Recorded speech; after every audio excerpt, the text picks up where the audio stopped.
What's up, everybody? Michaela Vernava, Andre Cacciatore, and UFC's Matt Perino. We are at TD Garden, where I don't even know where to begin with what I just saw. Seriously, what a night. This was insane. Can I first start with saying our Pound for Pound podcast, go back, check the tapes. I correctly picked all 5 winners of the main card tonight. I'm doing a small victory lap in my head right now.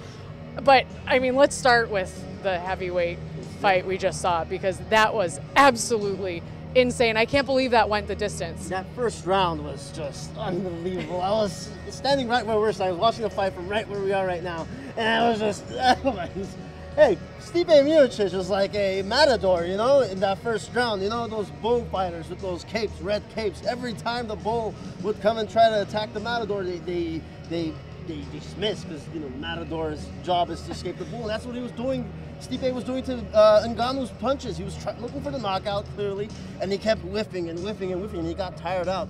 Matt, you picked Ngannou to win this, and he obviously did not, but what do you think happened out there? I mean, this was a very different Ngannou than we've seen in the past. So, first thing he said after the fight was, I underestimated Stipe. What happens with hype trains is sometimes the people that are riding those trains believe in their own hype. And what he did is he went out there and he kind of believed in his power, and he was throwing just crazy, like swooping punches, and he just was being just completely emptying the gas tank. And you can't do that in a heavyweight fight, because if you are going to go into the second and the third and the fourth round, you're going to need a little bit. And you could tell by the third round, he was a zombie out there. He could barely move, and he lost all of his gas. And Dana White said the other day that he thought this would be the sickest heavyweight fight in UFC history, he said. Do you think that it lived up to that hype? I mean, that's a bold statement. Sickest heavyweight fight in UFC history. Well, first of all, how do you measure sickest? But it was a pretty sick first round. I'm going to say the first round was highly entertaining. The last 4 rounds, I mean, Stipe was just controlling everything. I think in the 4th round, on the lower bar on the monitor, he showed that Miocic had over 100 ground strikes. I mean, he had Ngannou pinned to the ground. He just kept pounding him on the ground. And Ngannou had just 1 at that time. I don't know what the final count was for that, but I mean, if you're going by the first round, yeah, it was the sickest fight.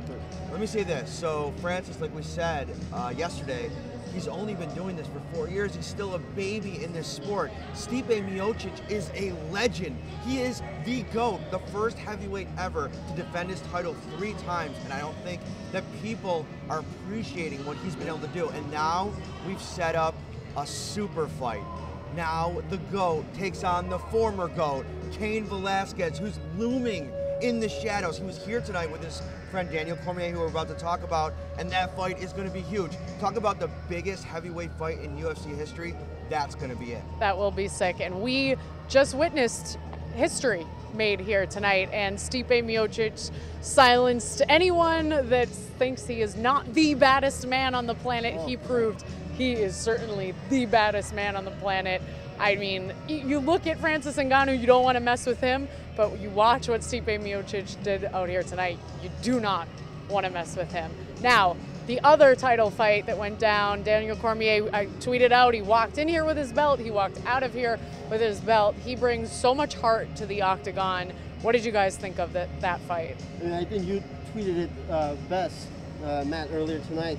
Cormier's only lost to 1 guy his entire career. He's one of the GOATs in this sport as well, and he showed it why. Talk about this.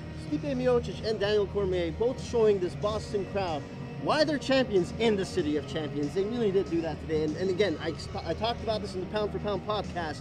Uzdemir was in a struggle because of the lack of experience, and you could just see from the start to the end that these guys are at different levels. Henry Hooft, his coach, called it. You get in there with Daniel Cormier, you're expecting the wrestler, you're expecting the grind, you're expecting a guy like Volkan who could just swing big shots, and when he lands, you feel it for Daniel to immediately shoot in for a takedown. And what does Daniel do? He stands in the middle of the octagon and he's throwing overhand rights, and he stops Volkan in his tracks. He's so well-rounded. He's been doing it. There's no replacement for experience in this sport, and we have 2 perfect examples of that tonight, Stipe and Daniel Cormier. Yeah, and it's so true, and DC himself is the one that came out and said there are levels to this sport, and he went out there, he walked the walk tonight, and Andre, as you said, to come into the City of Champions, this place was literally vibrating, and I am not kidding. As I was trying to take videos with my phone, my arms were vibrating, everything. This place was rocking. And I mean, we cover sports here all the time. Obviously, we know what the Boston fan base is like. I was impressed. I think it kind of did blow my mind how into it this crowd was. And you know why this place was rocking, who got it rocking. I don't give this guy credit very much, and it wasn't you, but it was Calvin Cater. What a guy. But first, Rob Font. Rob Font. Exactly. So this guy, you thought that the Font Almeida fight would be fight of the year. I mean, that.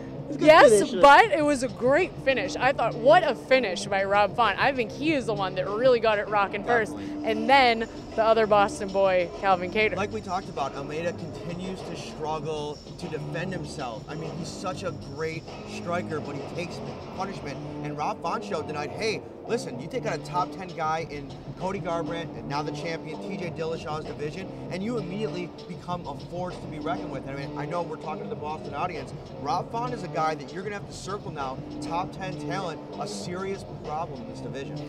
And he's undefeated in the United States. His only 2 losses come in Brazil. So maybe he's right about, before fight week, he said that his struggles in Brazil are like Tom Brady's struggles in Miami. Maybe he has something there. I mean, Tom Brady's the GOAT in his sport. Maybe Rob Font can be the GOAT in the bantamweight division. There's a lot of GOAT talk tonight. Yeah. Lots of goats. All right. A lot of goats. Well, I think that this was one of... We forgot him. He Boston guy too.